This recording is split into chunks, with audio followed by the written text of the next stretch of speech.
ఒకటే ఓ ఈ చింతపండు నవీన్ ఈ తీర్మానం మళ్ళనైతే ఓ ఎక్కలేని గుడ్డలు చింపుకుంటాడు ఈ తీర్మానం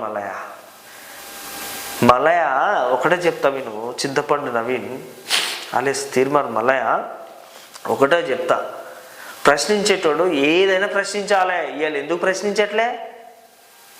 పోయేమో ఓకే కాంగ్రెస్ గవర్నమెంటు తప్పు చేసిందని చెప్పట్లేము. కాంగ్రెస్ గవర్నమెంట్లో కూడా ఇప్పుడు కొన్ని జరుగుతున్నాయి. ఇప్పుడు నేను అడిగిన రేవంత్ రెడ్డి గారు 9వ తారీఖు నాడు నేను రైతు బంద్ చేస్తా, రుణమాఫీ చేస్తా అదేం చెప్పాను. డేట్ దాటిపోయింది కానీ ఒకసారి గుర్తు చేసాను. నువ్వు గుర్తు చేయట్లేదు.